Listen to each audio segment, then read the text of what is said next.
fisiopatología renal y de las vías urinarias.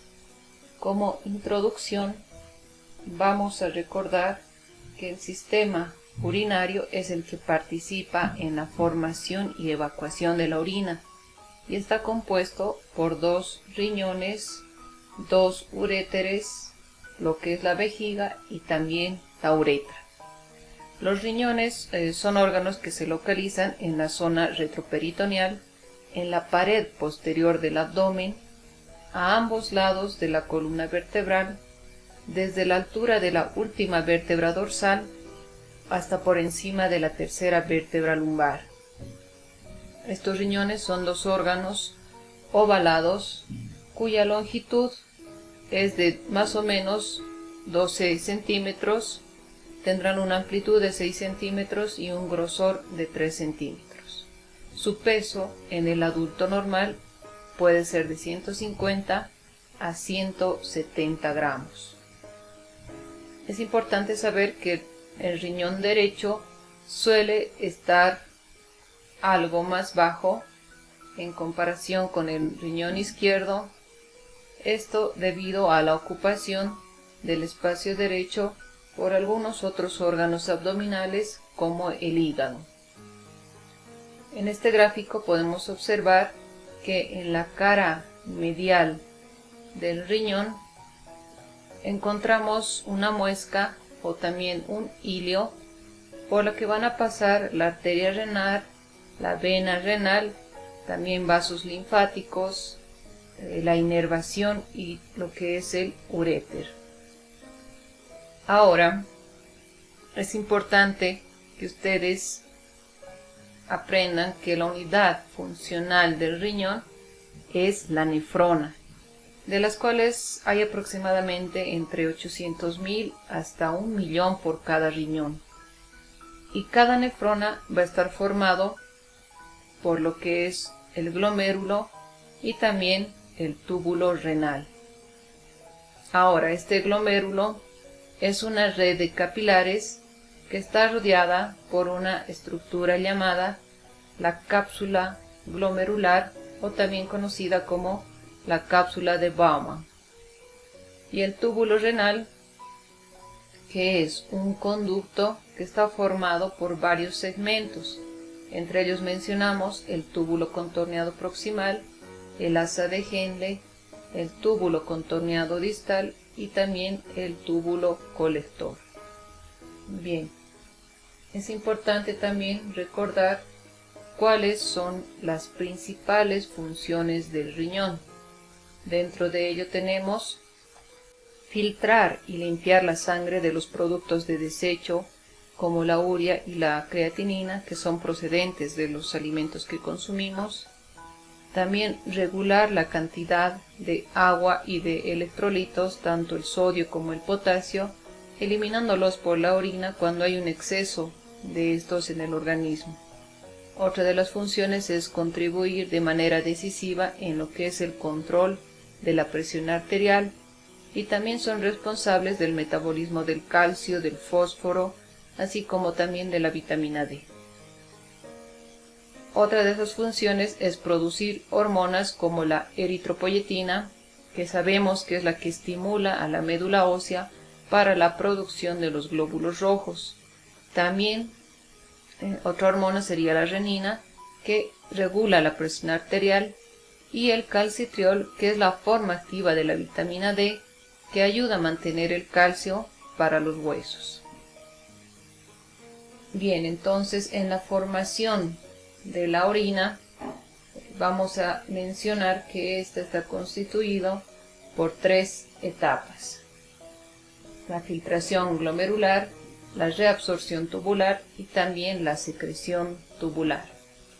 En la filtración glomerular, la sangre entra en cada nefrona y va a circular por la red de capilares que conforman el glomérulo, los cuales funcionan como un filtro.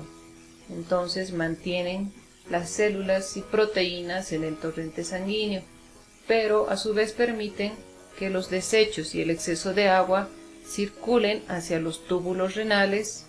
Entonces este proceso es conocido como filtración glomerular. La reabsorción tubular es cuando al producirse esta filtración han pasado por la cápsula de Bowman diferentes sustancias de desecho, pero a su vez también pueden pasar agua y algunas otras sustancias que son útiles. Entonces son estas las cuales se reabsorben y vuelven hacia la sangre. Por lo general, en el túbulo contorneado proximal se va a reabsorber aproximadamente el 65% de lo filtrado. ¿Y qué reabsorbe? Puede ser glucosa, aminoácidos, sodio, cloruro, potasio, entre otras sustancias. El restante de porcentaje se va a reabsorber en lo que es el asa de Henle y también en el túbulo contorneado distal. Y por último tenemos lo que es la secreción tubular, en el cual el movimiento de agua y solutos van a pasar de la sangre hacia los túbulos. Y como resultado final de este proceso se va a producir lo que es la excreción urinaria, que se vacía en la pelvis renal para pasar posteriormente por los uréteres, y estos uréteres entonces tendrán la función de llevar la orina de los riñones hacia la vejiga. Y esta vejiga es un órgano hueco, flexible, que almacena a la orina, y cuando ésta se contrae, la orina va a pasar hacia la uretra, para por último ser expulsada fuera del cuerpo, y a esto lo vamos a llamar micción o también excreción urinaria. Entonces, cuando hay un correcto funcionamiento de los riñones, es fundamental para mantener o tener una buena salud. Si es que hay una alteración de estas funciones, las sustancias desechables de nuestro organismo se pueden acumular, provocando múltiples enfermedades. Ahora pasaremos a revisar cuáles son las alteraciones del volumen urinario, y dentro de ellas tenemos a lo que es la oliguria, la poliuria, la polaquiuria y también la anuria. Desglosemos un poco de cada una. Empecemos con la oliguria, que la vamos a definir como el trastorno que provoca una reducción drástica en la producción de orina en menos de 24 horas y puede llegar a ser de 500 ml.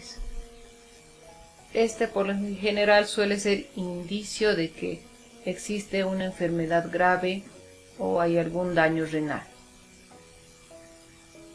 Dentro de las causas vamos a mencionar que existen causas prerrenales que están relacionadas con el flujo sanguíneo. También tenemos la renal, donde hay afecciones renales intrínsecas, y la posrenal, porque hay una obstrucción en la salida. Bien, entonces veamos en las causas prerrenales que se pueden deber porque hay una disminución del volumen extracelular, como ocurre en las hemorragias, en los vómitos, en la diarrea, en la citis y también en la peritonitis. Puede ser por una disminución del gasto cardíaco, como ocurre en el infarto de miocardio, en la insuficiencia cardíaca congestiva y en la embolia pulmonar. Y por disminución del volumen sanguíneo puede ser en el caso de septicemias, insuficiencia hepática y también en el shock anafiláctico. Ahora, dentro de las causas renales, estas pueden ser por necrosis tubular, como ocurren en las hemorragias, también por glomerulonefritis y por una nefritis túbulo-intersticial. Y por último, la posrenal puede deberse porque hay una obstrucción uretral, ya sea por litiasis, coágulos o tumores, y también porque hay una obstrucción vesical. Los síntomas que están acompañando esta oliguria o están asociados a ella son náuseas, vómitos, fiebre, hinchazón excesiva de los tobillos, puede haber sensación de pesadez en piernas, malestar general, dolor en abdomen y también en el bajo vientre, mareo, pulso rápido y por lo tanto habrá una reducción significativa de la orina. En cuanto al tratamiento, es importante tratar a fondo las causas que han provocado esta oliguria. Por lo tanto, también se puede reponer los líquidos perdidos, ya sea por medio de sueros o líquidos intravenosos. Es importante el control de las enfermedades como la diabetes, también la hipertensión, y se puede recurrir a una diálisis si es que hubiera un fallo renal. Y si existe una obstrucción en la vía urinaria, se debe recurrir a la intervención quirúrgica para poder liberarla. En la poliuria es el aumento del volumen de orina de más de 3 litros por día. Entonces, sabemos que la homeostasis del agua es controlada por un complejo equilibrio entre la ingesta de líquidos, la perfusión renal, la filtración glomerular, la reabsorción de lo que son los solutos y la reabsorción de agua de los túbulos colectores renales. Entonces, cuando hay un aumento de esta ingesta de agua, la volemia va a incrementar. Por lo tanto, la osmolaridad de la sangre va a disminuir, lo que va a reducir a su vez la liberación de la hormona antidiurética o también hormona vasopresina que se encuentra en el sistema hipotálamo hipoficiario. Y como esta hormona se encarga de promover la reabsorción de agua en los túbulos colectores renales, cuando exista una disminución de su concentración, aumentará el volumen urinario, lo que permite que la osmolaridad de la sangre también regrese a la normalidad y también de esta manera se pueda producir lo que es la poliuria. Dentro de las causas vamos a mencionar la diabetes mellitus, la diabetes insípida, también tenemos el síndrome de Cushing, polidipsia, embarazo, la incontinencia, próstata agrandada, cuando hay infecciones de vejiga o del tracto urinario, cuando hay presencia de cálculos.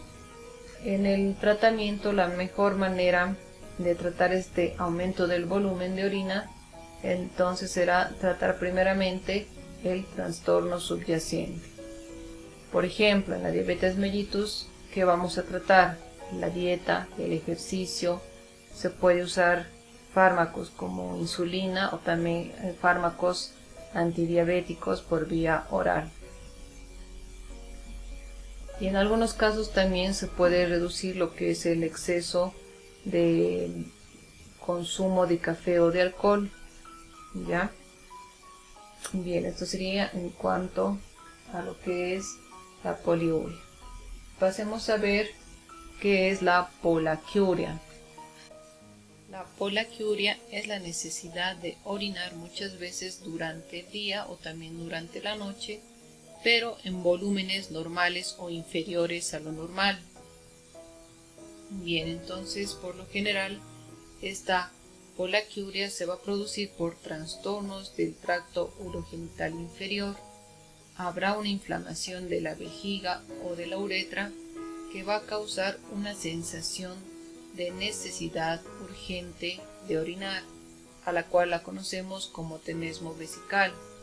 Sin embargo, esta sensación no se alivia con la micción, por lo que una vez que la vejiga está vacía, el paciente sigue intentando orinar, pero solo logra expulsar pequeños volúmenes de orina. Entonces es importante mencionar que esta polaquiuria está acompañada siempre de lo que es el tenesmo vesical.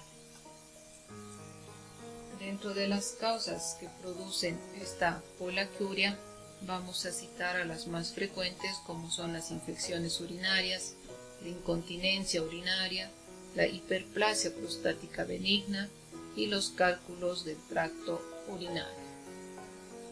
Entonces es importante mencionar que existen también las siguientes características de esta polaquiuria. Por ejemplo, que hay un aumento de la frecuencia miccional, es decir, que la persona puede ir hasta unas 7 u 8 veces al baño, esto no en 24 horas. Ahora también habrá una disminución de la diuresis, entonces si bien aumenta la cantidad de veces que la persona va al baño, no ocurre lo mismo con la cantidad de orina que se expulsa. Entonces el paciente puede referir que va muchas veces al baño, pero que orina en poca cantidad. Otra característica es la nocturnidad, que por lo general se presenta esta poliuria durante la noche. Y tenemos también que se puede acompañar de otros síntomas urinarios. Dentro de ellos vamos a mencionar la disuria, el tenesmo vesical, sangre en la orina, fiebre alta, escalofríos y también lo que es el dolor abdominal. Entonces, en el tratamiento es importante siempre manejar la causa que lo esté produciendo.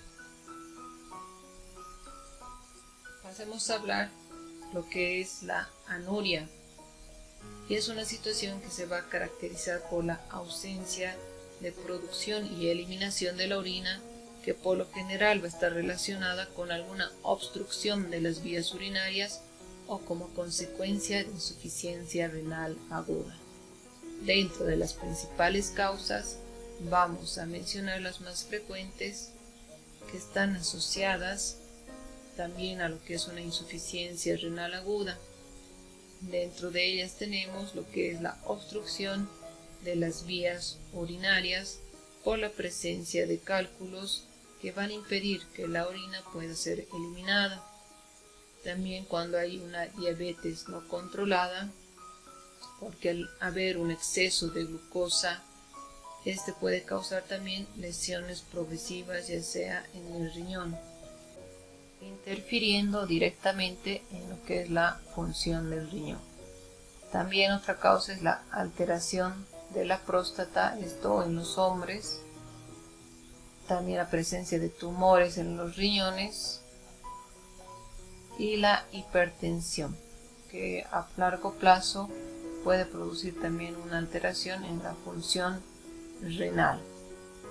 En cuanto al tratamiento, va a depender de la causa que esté produciendo esta anuria. En una emergencia, cuando la orina esté retenida totalmente, entonces se puede recurrir a la inserción de un catéter en la vejiga urinaria. Bien, hablemos también sobre lo que es la nocturia, o también conocida como nicturia, y se define como la interrupción del sueño por un deseo miccional. Se considera que un paciente tiene nicturia si el deseo de orinar le despierta una o más veces durante las horas de sueño. La nicturia puede causar un importante trastorno en la vida de las personas porque altera el ritmo del sueño, y esto hace que se provoque también importantes trastornos psicológicos o también sociales. Este también puede presentarse como un síntoma único o también puede estar asociado a otros síntomas urinarios. La nicturia se puede deber entonces a diferentes factores, por ejemplo, cuando hay una producción de más cantidad de orina de lo habitual, a esto lo conocemos como poliuria. Cuando hay una producción de orina más abundante por la noche, a esto lo conocemos como poliuria nocturna. También cuando hay desórdenes del sueño y cuando hay una baja capacidad de la vejiga. Esta es la que nos interesa, ¿no? La baja capacidad de la vejiga. Entonces, ¿cuáles son las causas que pueden producir esta baja capacidad de la vejiga? Serán la obstrucción de la vejiga, también la infección urinaria, una cistitis intersticial y por último el cáncer de vejiga. En cuanto al tratamiento de esta nicturia, es igual dependiendo de la causa que lo esté produciendo. Sin embargo, se puede realizar un cambio en el estilo de vida, esto a través de la ingesta de líquidos, es decir, que debería consumirse en horas establecidas y en horas mucho más antes de ir a dormir para que no tenga esa molestia durante la noche de ir a miccionar frecuentemente. Ahora, ¿qué es la disuria? A este término nos referimos como cualquier dolor o incomodidad que está asociada con la micción. Entonces puede ser ese dolor al orinar o esa sensación de molestia o ardor al orinar. ¿Cuáles van a ser las causas que lo pueden producir? Pueden ser cálculos en la vejiga, cistitis, herpes genital, pielonefritis, cálculos renales, prostatitis, enfermedades de transmisión sexual, estenosis uretral, uretritis, infección de las vías urinarias, vaginitis y también la candidiasis vaginal. En el caso de las mujeres, las infecciones de las vías urinarias son una causa frecuente de este dolor al orinar, y en el caso de los hombres puede deberse a una uretritis o también a algunas afecciones de la próstata.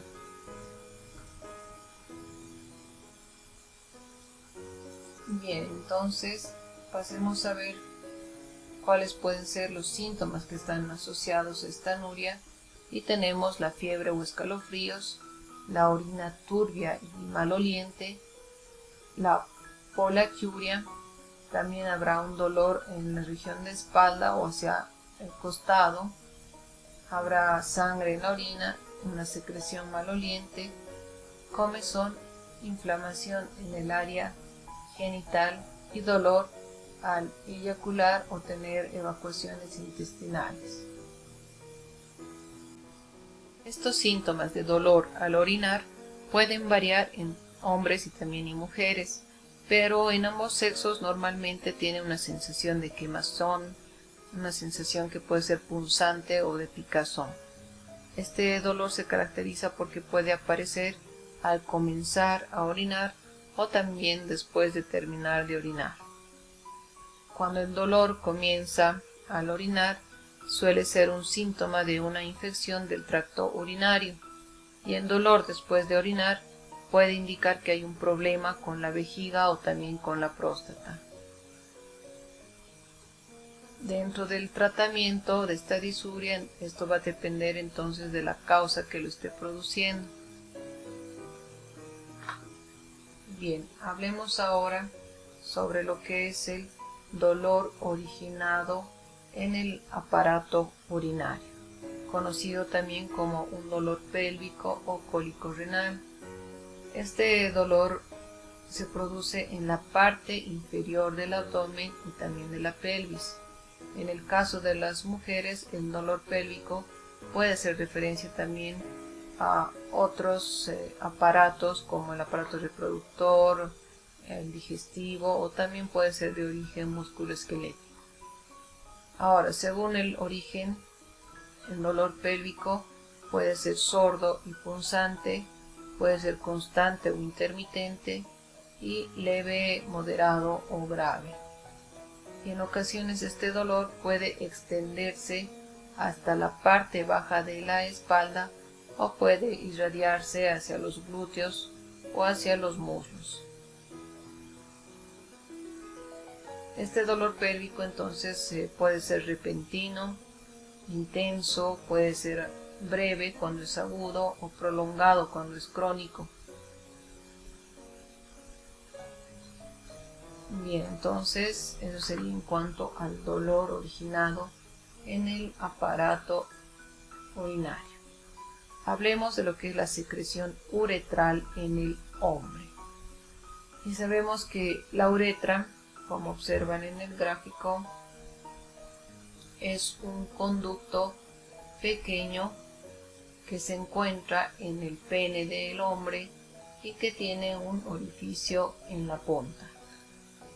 La secreción uretral entonces es el líquido que no es orina ni tampoco semen, pero que sale por este orificio. Esta secreción puede ser transparente, blanca, amarilla, verde o de un color similar a lo que es el óxido. Ahora, esta secreción uretral puede ser también signo de una infección importante a la cual se la conoce como la uretritis. Y con frecuencia este tipo de infección es provocada por una enfermedad de transmisión sexual. ¿Cuáles son los síntomas que pueden acompañar esta secreción uretral? Serán la sensación de ardor dentro del pene. También es importante mencionar que habrá una necesidad frecuente de orinar. Entonces, hablemos de lo que es esta uretritis. Y no es más que la inflamación de la uretra, que es el conducto que une la vejiga con el exterior y por donde sale la orina. Suele ser debida a una infección de transmisión sexual y se caracteriza por la emisión de una secreción de aspecto purulento por la uretra, que puede estar acompañada o no también de escozor al orinar. ¿Cuáles van a ser las causas de esta uretritis? Puede deberse a causas infecciosas y también no infecciosas.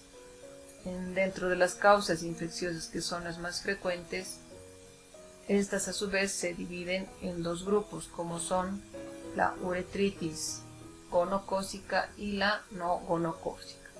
La uretritis gonocócica o también gonorrea es producida por una bacteria llamada Neisseria gonorrhoeae, y la uretritis no gonocócica son producidas por gérmenes distintos como la Chlamydia trachomatis, el Ureoplasma urialeticum, Mycoplasma genitalum y los trichomonas. Bien, mencionemos también cuáles son los síntomas que pueden estar asociados a esta uretritis. Por lo tanto, son más frecuentes, hemos dicho, en los varones. El síntoma más frecuente entonces será la emisión de una secreción densa con un aspecto de pus, esto a través del pene, la cual aparece generalmente en la primera hora de la mañana o también puede manchar la ropa interior, pero durante la noche. Además puede haber escozor, generalmente al orinar, ganas de orinar continuamente, a pesar de que la orina es muy poca cantidad. Es decir, que puede haber entonces también una colaquiuria. En cuanto al diagnóstico, es importante conocer la presencia de las manifestaciones clínicas como la salida de pus, el escozor al orinar o el picor en lo que es el extremo del pene. Este se puede confirmar realizando lo que es un exudado uretral, es decir, que se recoge el pus por cepillado, introduciendo un bastoncillo de algodón hacia el interior de lo que es la uretra. Y la muestra obtenida se observa al microscopio para poder visualizar las posibles afecciones o los posibles agentes responsables y para posteriormente proceder a lo que sería el cultivo. Ahora, en el tratamiento, dado que esta uretritis es causada por varios gérmenes a la vez, el tratamiento será entonces utilizar un antibiótico, esto dependiendo del germen que lo esté produciendo. Es importante también recomendar que no se debe mantener relaciones sexuales al menos durante el tiempo que el paciente está en tratamiento. Bien, veamos ahora cuáles son los principales síndromes de afectación del aparato urinario. Dentro de ellos vamos a mencionar a los más frecuentes, a los más importantes y a los que más van a observar. Tenemos a la cistitis, la pielonefritis, el síndrome nefrótico, síndrome nefrítico y también lo que es la litiasis renal. Empecemos con las infecciones urinarias. Y entonces mencionemos que las personas sanas, la orina de la vejiga es estéril, es decir, que en ella no hay bacterias ni tampoco microorganismos que son infecciosos. Ese conducto que lleva la orina desde la vejiga hacia lo que es el exterior del cuerpo no contiene bacterias, y si es que las contiene son muy escasas, por lo que no es posible que causen una infección.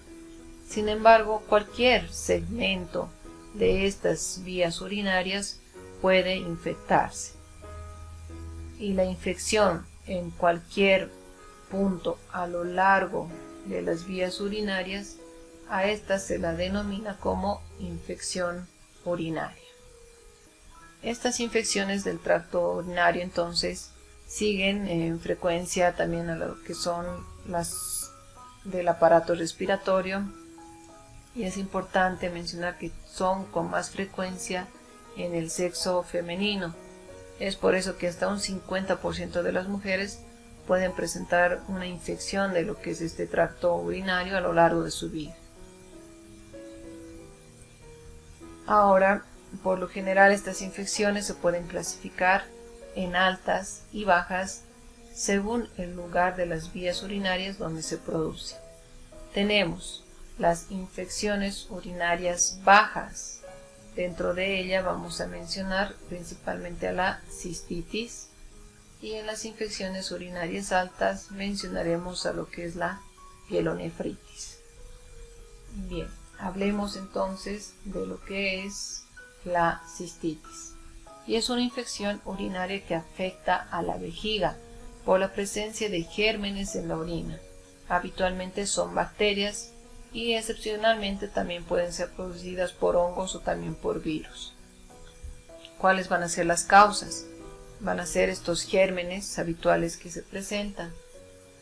Y el protagonista y el más importante y con más frecuencia que se presenta sería la Escherichia coli, que es el responsable de un 85% de estas infecciones, más que todo en las mujeres.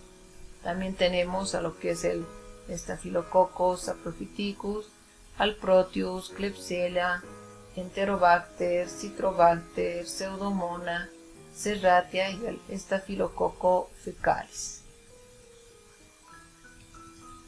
Es importante mencionar también que existen diferentes factores de riesgo para estas infecciones urinarias.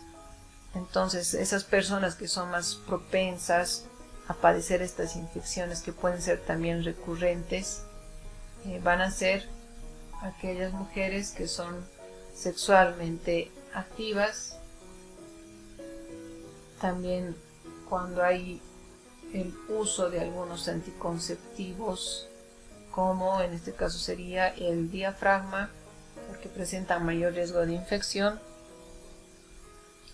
También tenemos las mujeres embarazadas, porque hay un cambio en lo que es el nivel de hormonas, y también en la menopausia, porque también hay alguna afección o una alteración de las hormonas.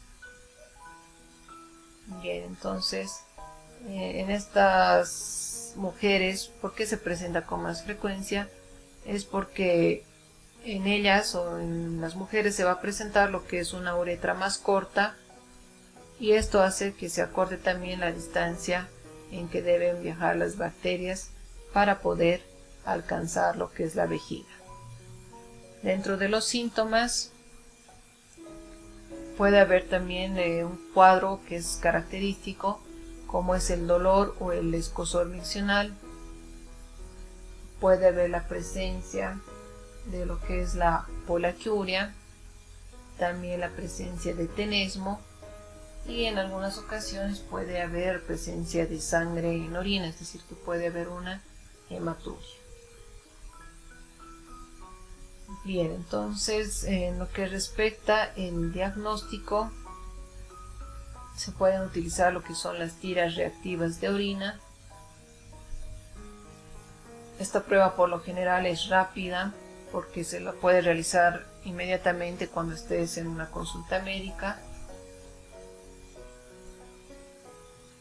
A través de estas tiras reactivas, entonces, ¿qué vamos a poder ver?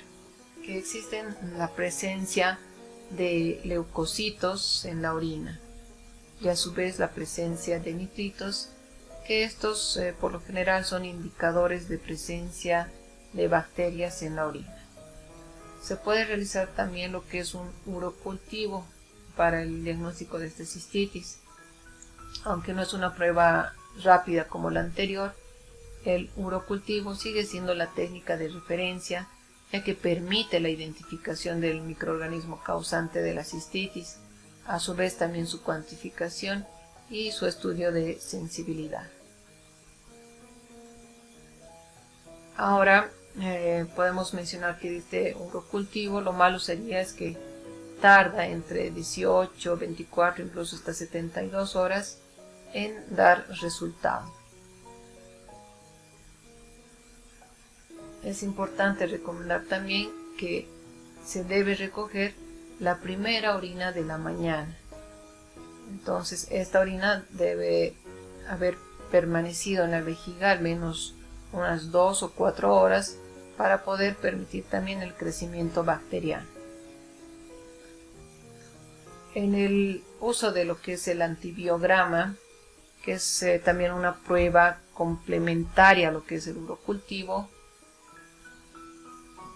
cuando se confirma la presencia de bacterias responsables de la cistitis, el antibiograma consigue identificar qué antibiótico es el más eficaz para poder erradicarlas. Ahora, en el tratamiento existe una gran variedad ya de antibióticos utilizados.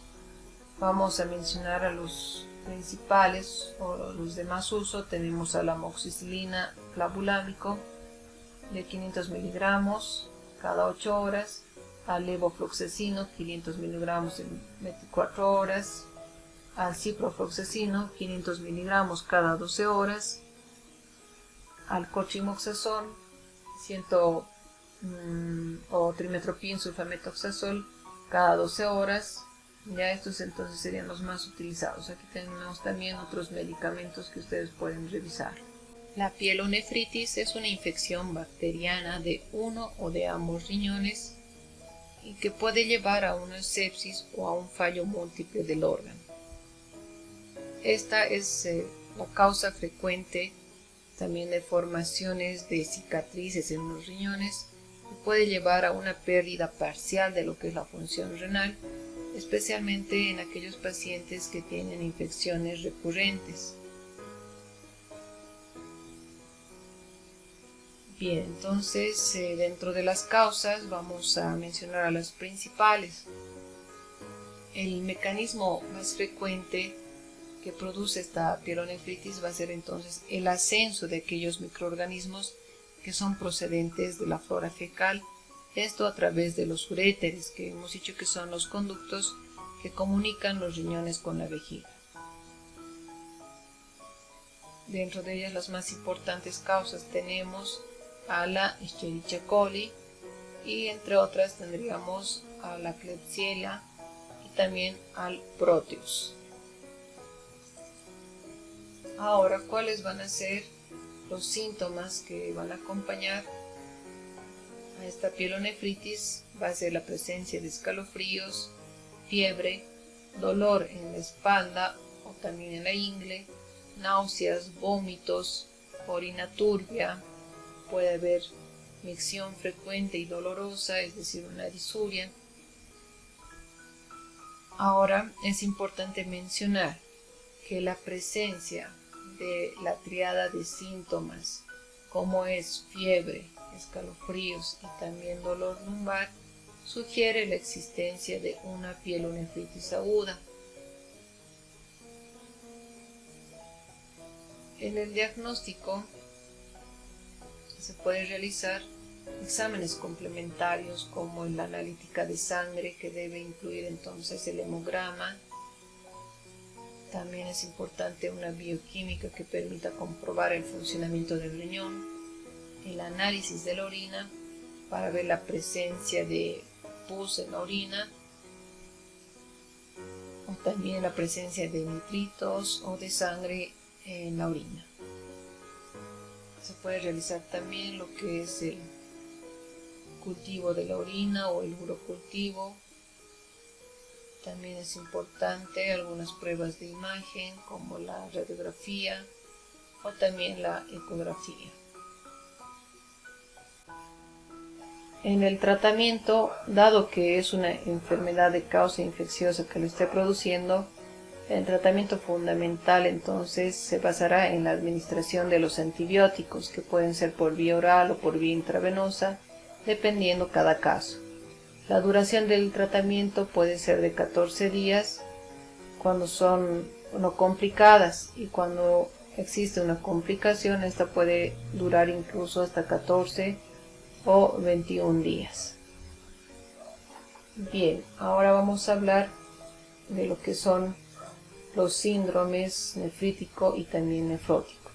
Y sabemos que entonces estas enfermedades renales son un problema de gran frecuencia en la práctica clínica. Dentro de ellas vamos a mencionar a las glomerulopatías, que estas representan un grupo amplio de enfermedades renales porque producen un daño a nivel del glomérulo. Y al existir una afectación o un daño en el glomérulo, pueden producir también una alteración en lo que son las funciones normales del riñón. Bien, entonces recordemos que la unidad funcional del riñón es la nefrona, y sabemos que está constituida por el glomérulo y también por el túbulo renal. Entonces, este glomérulo es una red de capilares anastomosados que están revestidas por un endotelio que es fenestrado y rodeado por 2 capas de epitelio. A esto también lo conocemos como es la cápsula de Bowman. Y esta cápsula de Bowman es revestido por células epiteliales parietales, las mismas que se van a continuar con lo que es el túbulo proximal. Entonces, de la circulación arterial llega a la arteriola aferente, y esta entrará al glomérulo formando ovillos o también capilares glomerulares que posteriormente van a drenar hacia lo que es la arteriola eferente. Ahora, esta membrana capilar glomerular está formada por 3 capas importantes, como es el endotelio capilar, que se caracteriza porque tiene sus fenestraciones, es decir, que presenta poros. Tenemos también la membrana basal, que es la capa media, la que presenta también colágeno o fibrillas de proteoglicanos, y es por aquí por donde se filtran las grandes cantidades de agua y solutos. Y en esta misma capa debemos mencionar que existe una carga negativa, la cual ayuda a evitar el paso de otras proteínas plasmáticas que también tienen cargas negativas. Y por último tenemos la capa externa, que va a estar formada por los podocitos, que no son más que células epiteliales, y estos podocitos van a presentar prolongaciones a las cuales se las conoce también como pedicelos. Lo que pasa de manera normal entonces es que el filtrado glomerular atraviesa esas fenestraciones del endotelio, atraviesa lo que es la membrana basal y también los pedicelos, para finalmente pasar a lo que es la cápsula de Bowman, donde se va a convertir en orina. Recordemos que la filtración glomerular es alrededor del 20% del flujo plasmático renal. Por lo general, entonces es de 125 ml por minuto o de 180 litros por día, de los cuales se reabsorbe 124 ml por minuto y se llega a excretar solo 1 ml por minuto. Ahora vamos a mencionar algunas características tanto del síndrome nefrítico como del síndrome nefrótico. Dentro de ellas tenemos al síndrome nefrítico, donde existe una respuesta inflamatoria proliferativa, es decir, que puede haber una inflamación del glomérulo.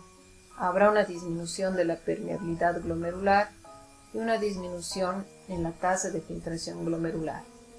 En cambio, en el síndrome nefrótico habrá una pérdida de la función de la membrana filtrante, habrá una permeabilidad incrementada del glomérulo y también la presencia de proteinuria. Pasemos a ver cada una de ellas. Iniciemos con el síndrome nefrítico, que es una forma de presentación clínica de enfermedades glomerulares que pueden ser sistémicas o también infecciosas.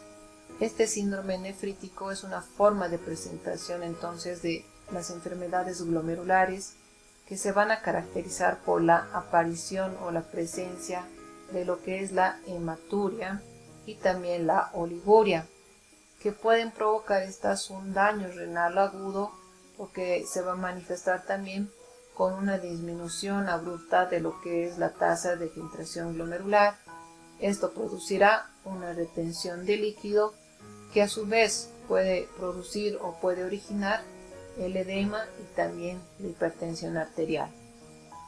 Esta hematuria es habitualmente macroscópica y por lo tanto es de origen glomerular, con presencia de eritrocitos dismórficos y cilindros eritrocitarios. Y la proteinuria puede ser variable, es decir, que es mínima. Probablemente también la oliguria y también la retención de sodio, que es secundario a la disminución de esta tasa de filtrado glomerular, puede producir en algunas ocasiones hipoalbuminemia. Ahora mencionemos cuáles son las principales causas que se producen en este síndrome nefrítico. Y vamos a mencionar que hay una variedad de causas, pero existe un prototipo o una patología que es muy frecuente, como es la glomerulonefritis aguda postinfecciosa. Y esta patología generalmente es secundaria a una infección por el estreptococo beta hemolítico del grupo A, que puede estar presente en piel o también en faringe. En este gráfico pueden observar también otras causas que pueden producir este síndrome nefrítico, pero no olvidemos que la principal es la glomerulonefritis aguda postinfecciosa. Bien, este estreptococo beta hemolítico del grupo A entonces puede presentar cepas nefritógenas que pueden infectar, hemos mencionado, tanto la piel o también la faringe. A su vez, estos microorganismos tienen antígenos que son nefritógenos, los cuales son la proteína M, la exotoxina B, también tenemos al receptor de plasmina. Y estos antígenos van a provocar en el cuerpo humano la formación de anticuerpos por parte del sistema inmune. Entonces habrá la presencia de lo que son los inmunocomplejos, que se forman cuando un anticuerpo se une al antígeno del estreptococo. Estos inmunocomplejos se van a depositar en la membrana basal del glomérulo, donde pueden llegar a provocar una respuesta inflamatoria celular, lo que puede ocasionar un daño en el glomérulo.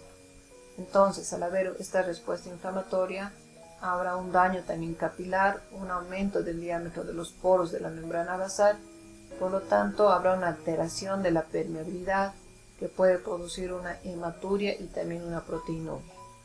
Habrá una disminución de la superficie de filtración glomerular y una contracción de lo que es el mesangio. Ambas nos pueden llevar a una disminución de la tasa de filtración glomerular, que nos puede producir una oliguria, una azoemia. Y al haber una retención tanto de agua y de sodio, esto nos provocará lo que es la hipertensión y también los edemas. En el diagnóstico se sospecha principalmente por la presencia de los síntomas. Es importante también realizar una exploración física. Para confirmar, hay que hacer un análisis de orina en el que se puede ver la presencia de hematuria y también la presencia de proteinuria. También podemos realizar lo que es el análisis de sangre, el cultivo faríngeo o también de piel. Y en último caso, o en los casos más graves, estaríamos utilizando lo que es la biopsia renal. En el tratamiento vamos a mencionar que no existe un tratamiento específico de este síndrome nefrítico. El objetivo es controlar las alteraciones que produce hasta que esta enfermedad se pueda remitir espontáneamente. Entonces, es importante recomendar no abusar del consumo de sal, porque sabemos que al haber un exceso de sal en nuestro organismo, este nos puede llegar a producir edemas y también una hipertensión arterial. Se pueden utilizar en ocasiones tratamientos diuréticos, esto para conseguir que los edemas y también la hipertensión disminuyan, algunos hipotensores para disminuir la presión arterial, y en casos más severos se puede llegar a utilizar lo que es la diálisis peritoneal. El síndrome nefrótico va a ser aquella condición en la que el glomérulo pierde su capacidad selectiva de filtrado, permitiendo el paso de sustancias que antes no pasaban. Este síndrome nefrótico es una de las formas principales de manifestaciones de enfermedades renales en niños. Se va a caracterizar entonces porque existe la presencia de una proteinuria intensa, que puede ser esta mayor de 3.5 gramos por día en adultos y mayor a 40 miligramos por kilogramo en los niños. Al haber esta proteinuria intensa, esto va a hacer que la orina se vea espumosa y también puede llegar a producir una hipoalbuminemia. Y decimos que hay una hipoalbuminemia cuando la albúmina plasmática es menor de 2.5 gramos por decilitro. A su vez habrá la presencia también de edemas y de lo que es la hiperlipidemia, ¿no? Con concentraciones elevadas, pueden ser de colesterol, también de triglicéridos. En la fisiopatología entonces vamos a mencionar que habrá una lesión glomerular que a su vez va a generar un aumento de la permeabilidad, provocando una proteinuria. Esto a su vez va a generar una hipoproteinemia que va a producir la formación de los edemas. Habrá una disminución del volumen plasmático y una hiperlipidemia. Esto porque el hígado va a comenzar a pensar que hay una baja de proteínas y va a empezar, como los mecanismos compensatorios, a sintetizar más proteínas de todo tipo, pero especialmente de las lipoproteínas como son las LDL y también las HDL. Bien, es importante también mencionar que nos pueden llegar a producir una disminución de la antitrombina 3 que nos podrá dar como resultado una hipercoagulabilidad. Dentro de las causas vamos a mencionar a las más frecuentes, como es la enfermedad renal diabética, porque sabemos que la diabetes puede causar daño en los riñones, por lo tanto puede afectar a los glomérulos. También una nefropatía de cambios mínimos. Esta es la causa más común del síndrome nefrótico en los niños. Esta nefropatía de cambios mínimos hace que los riñones no funcionen bien. La nefropatía membranosa, que se presenta por lo general en adultos, habrá un engrosamiento de lo que es la membrana dentro de estos glomérulos. La amiloidosis, también tenemos a la glomerulosclerosis focal y segmentaria, porque esta se caracteriza por la cicatrización de algunos de los glomérulos. También tenemos por último al lupus eritematoso sistémico. Dentro de lo que es el diagnóstico, vamos a mencionar que es importante los síntomas que se presentan. Se debe realizar una exploración física y las pruebas complementarias, como el análisis de orina recogida en 24 horas. Esta es útil para poder medir el grado de pérdida de proteínas. También el examen de sangre para poder cuantificar los niveles de triglicéridos, de colesterol y también de albúmina. En algunas ocasiones, si es necesario, se puede recurrir a la ecografía renal y a la biopsia renal. Bien, en el tratamiento, la terapia general para este síndrome nefrótico incluye una dieta que contenga cantidades normales de proteínas, de potasio, pero tiene que ser baja en grasas saturadas, en colesterol y también en sodio. Como existe una hipertensión arterial, esta se puede tratar con diuréticos, que también pueden disminuir la retención de líquido y la inflamación de los tejidos. Se pueden utilizar las estatinas, que son medicamentos que reducen la cantidad de colesterol en sangre. En casos más complicados se puede recurrir a lo que es la diálisis y por último al trasplante renal. Veamos qué es la litiasis renal. Es la presencia de cálculos en las vías urinarias, ya sean en el riñón o también en el uréter, que se forman a consecuencia de que existe una precipitación de las sustancias químicas contenidas en la orina. La mayoría de los cálculos están constituidos por oxalato cálcico y en menor frecuencia por fosfato de calcio, ácido úrico, estrubita y también cistina. Existen principales factores que pueden favorecer la formación de estos cálculos. Dentro de ello tenemos a una concentración elevada de orina, de sustancias litógenas, también a la éstasis de orina y a las infecciones urinarias. Estos cálculos entonces se pueden formar a cualquier nivel de lo que son estas vías urinarias.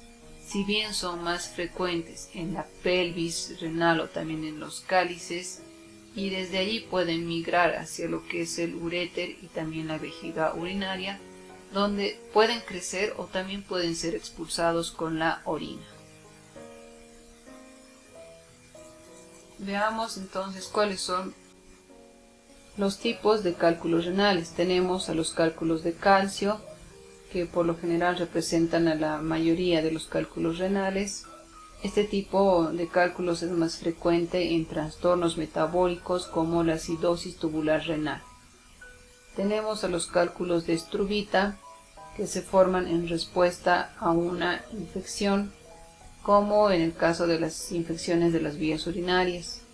Cálculos de ácido úrico, que se pueden formar en personas que no beben la suficiente cantidad de líquido o que pierden mucho líquido. Y los cálculos de cistina, que se forman en personas con un trastorno hereditario que causa que estos riñones excreten mucha cantidad de ciertos aminoácidos. Bien, veamos entonces cuáles van a ser los síntomas que se pueden acompañar. Principalmente entonces se va a presentar lo que es el dolor o el cólico renal, que puede localizarse en la zona lumbar o abdominal y se puede irradiar hacia lo que es la ingle o hacia los testículos en el caso de los hombres. Otros síntomas acompañantes serán la hematuria, el color anormal de la orina, la fiebre, los escalofríos, las náuseas y los vómitos, la polaquiuria y también la presencia de disuria. A veces estos síntomas no se aprecian hasta que el cálculo esté descendido por el uréter, lo que en ocasiones puede implicar también una dificultad para poder vaciar la vejiga. En el diagnóstico es importante realizar un análisis de orina donde nos podrá determinar la presencia de una hematuria, también de leucocituria. En el análisis de sangre también se puede realizar las pruebas de imagen, como en este caso sería una radiografía simple de abdomen, donde podemos ver la presencia de cálculos radiopacos, una ecografía también del sistema urinario. Se puede realizar una urografía por tomografía. Y en cuanto a lo que respecta al tratamiento de esta litiasis renal, va a depender de la intensidad de los síntomas y también del tamaño de los cálculos.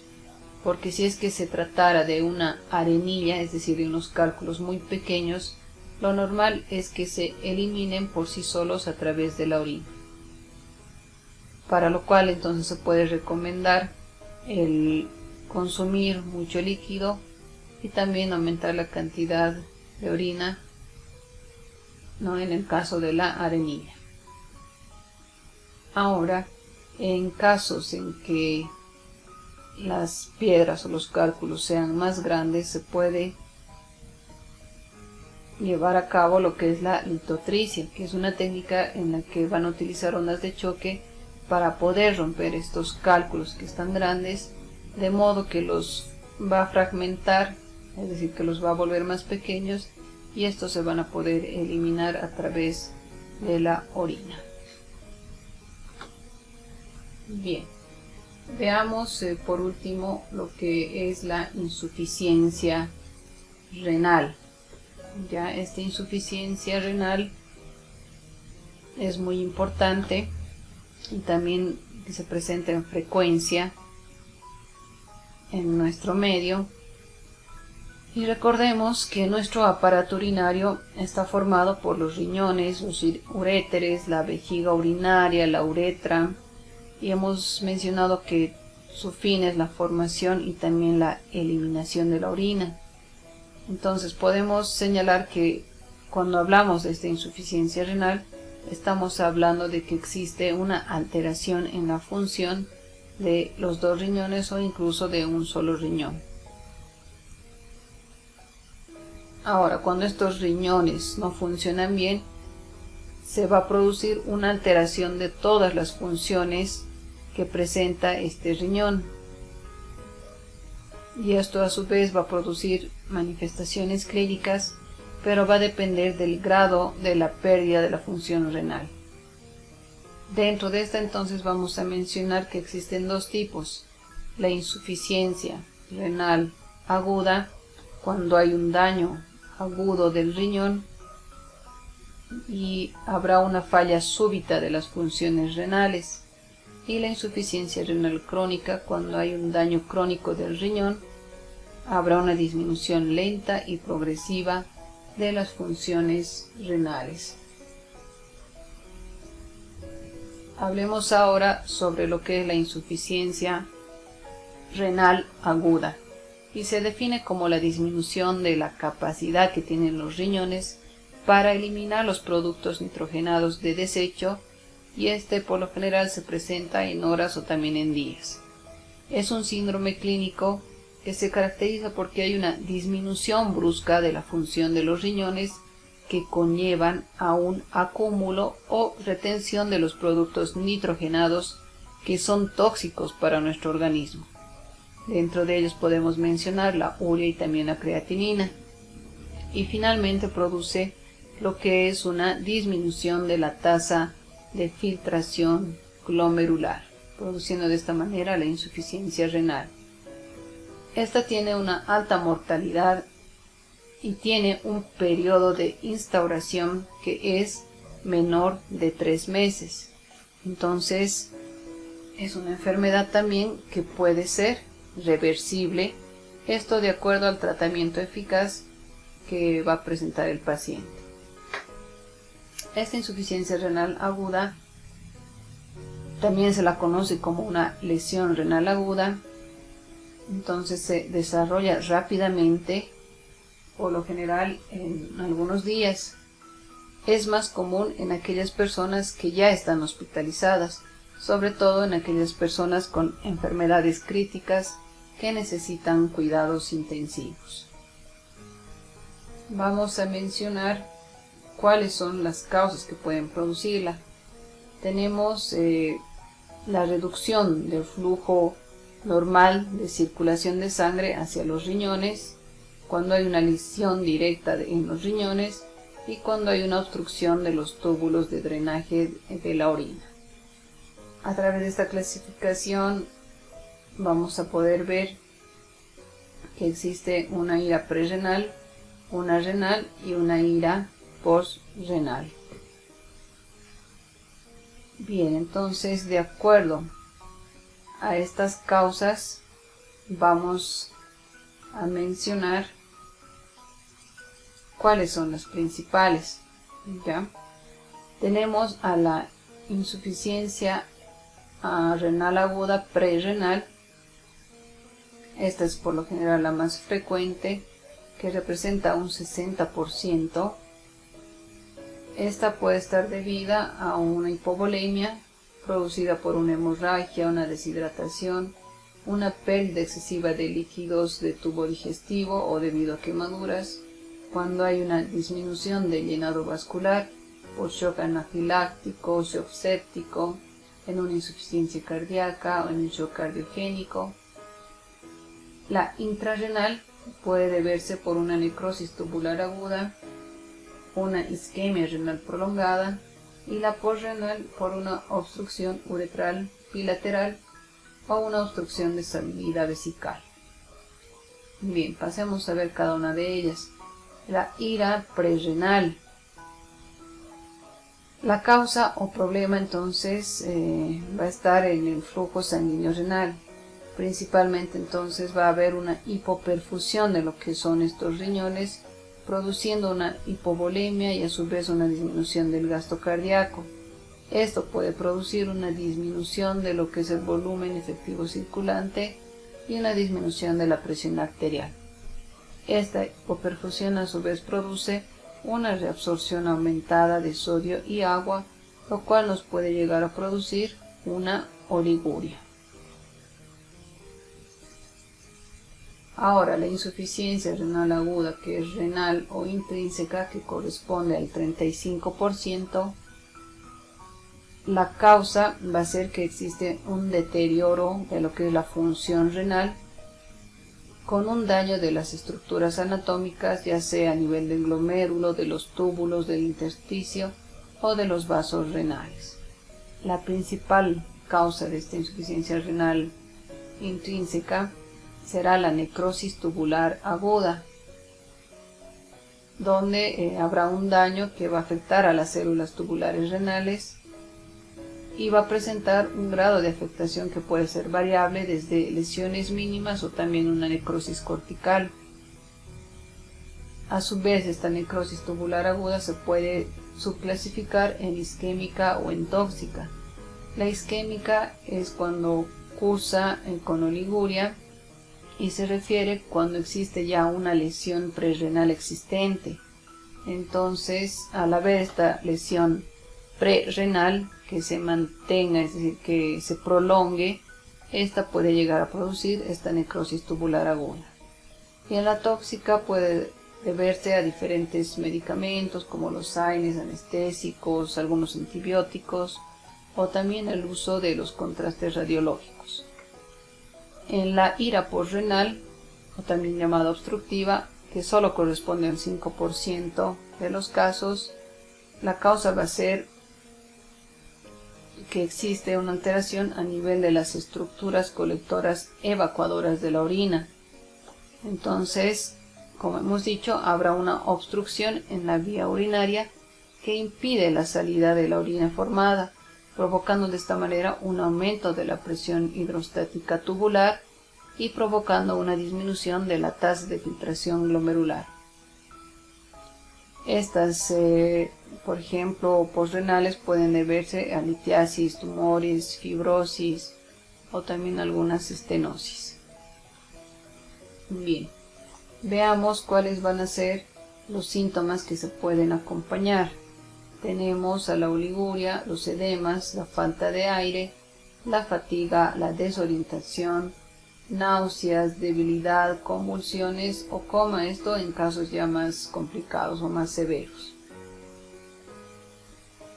Dentro de los factores de riesgo vamos a mencionar que algunas personas tienen estos factores de predisposición cuando están hospitalizadas, porque aparte presentan una enfermedad grave, por lo tanto pueden requerir de cuidados intensivos.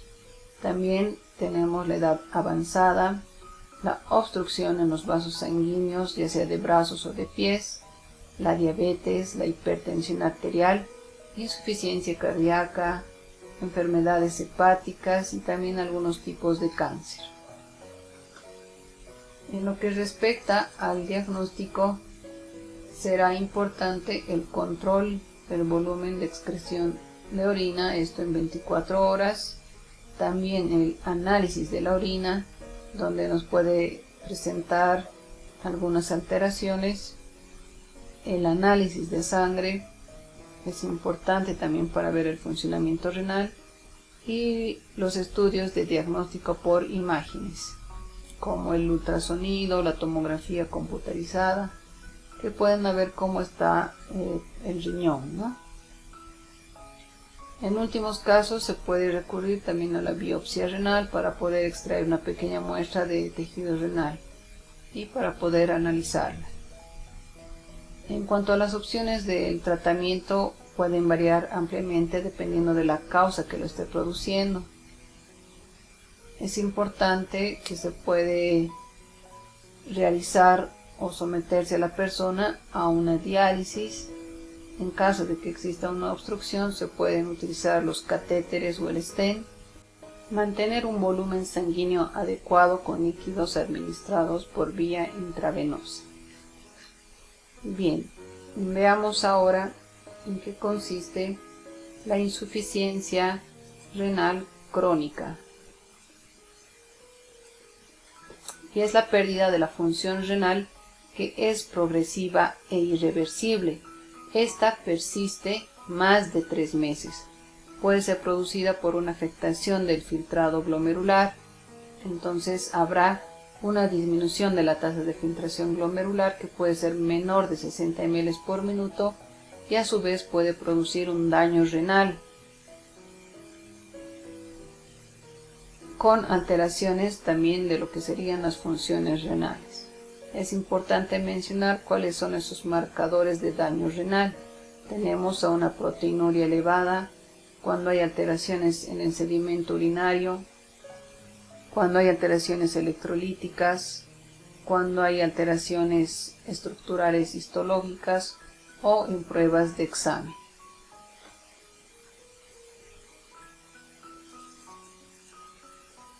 Bien, vamos a ver que existen diferentes causas que pueden producir esta insuficiencia renal crónica. Podemos mencionar enfermedades sistémicas como el lupus, la artritis, algunas infecciones como el VIH o infecciones urinarias, medicamentos como los AINES, toxinas como el consumo de tabaco y entre otras tenemos a lo que es la poliquistosis renal. Dentro de las causas más principales que producen esta insuficiencia renal crónica tenemos a la hipertensión, a la diabetes, a la edad avanzada y a los antecedentes de enfermedades cardiovasculares. En este gráfico van a poder observar la clasificación de la insuficiencia renal crónica, donde nos presenta 5 estadios. En el estadio 1 habrá un daño renal con un filtrado glomerular que puede ser normal, menor de 90 ml por minuto. En el estadio 2 habrá un daño renal con un filtrado glomerular que es ligeramente disminuido, de 60 a 89 ml por minuto. En el estadio 3, el filtrado glomerular estará moderadamente disminuido, de 30 a 59 ml por minuto. En el estadio 4, la filtración glomerular estará gravemente disminuido, entonces será entre 15 y 29 ml por minuto. Y por último, en el estadio 5, donde existe una falla renal, será menor de 15 ml por minuto. al existir ya una falla renal, es importante que se debe recurrir a lo que es la diálisis o también a lo que sería el trasplante renal. Bien, veamos también lo siguiente. Sabemos que la urea normalmente es secretada en la orina, pero cuando hay una disminución de lo que es la tasa de filtración glomerular, la urea también va a ser menos excretada, es decir, que no se va a ver mucha excreción de esta urea. Y esta, entonces, ¿qué va a pasar? Se va a acumular en sangre. Y a esto lo vamos a conocer como la azoemia o también la azotemia, que puede producir síntomas generales como la náusea y la pérdida de apetito. También pueden afectar al funcionamiento del sistema nervioso central, causando encefalopatía, resultando en una arterixis. Y si hay más acumulación, puede llevar a producir un coma o también la muerte. También pueden producir pericarditis y sangrados, porque los altos niveles de urea en sangre vuelven más dificultoso la adhesión entre plaquetas, por lo cual es menor la formación de los coágulos. Y por último tenemos la presencia de lo que es la escarcha urémica. Esto porque hay presencia de cristales de urea en la piel. Al producirse una disminución del filtrado glomerular, menor cantidad de potasio también será excretado, y este de la misma manera se va a acumular en sangre y nos va a producir una hipercalemia. Esto nos desencadenará a la producción de arritmias cardíacas. Bien, sabemos que otras de las funciones de los riñones es la producción de las hormonas, y cuando hay una disminución de esta tasa de filtración glomerular, conlleva a más secreción de renina, por lo tanto producirá una hipertensión. Al mismo tiempo, los niveles de eritropoyetina van a caer, y esto va a producir menos producción de lo que son los glóbulos rojos, y por último dará como resultado una anemia. Dentro de otros síntomas vamos a mencionar la nicturia, y a medida que la función renal empeora y se acumulan más estos productos metabólicos de desecho, pueden llegar a presentar fatiga, debilidad general, disminución de la agilidad mental, inapetencia, dificultad respiratoria. También se llega a producir lo que es edemas, puede haber un sabor desagradable en la boca, una desnutrición o pérdida de peso y la presencia de hematomas. Ahora, si la pérdida es grave de la función renal, esta se puede acompañar de contracciones, debilidad muscular, calambres, dolor, un hormigueo en las extremidades y también lo que es una pérdida de la sensibilidad. Por último, veamos lo que es el diagnóstico de la insuficiencia renal crónica. Esta se va a diagnosticar mediante muestras de sangre, donde vamos a poder ver también los niveles de creatinina y también de urea. Es importante realizar un análisis de orina. También se puede proceder con lo que es la ecografía o la resonancia para conocer el tamaño y también la forma de los riñones. Y por último, en el tratamiento, esto va a depender, ¿no?, del grado de la enfermedad de esta insuficiencia renal crónica. Es importante controlar la presión arterial, hay que supervisar la presencia de azúcar en el organismo, hay que reducir de peso, controlar los niveles de lípidos o de colesterol en sangre. Ahora, mientras esta enfermedad va progresando, puede llegar a producir una insuficiencia renal terminal, y esto va a depender específicamente de un tratamiento sustitutivo, es decir, que se tendría que recurrir a lo que es la diálisis o también a lo que es el trasplante renal.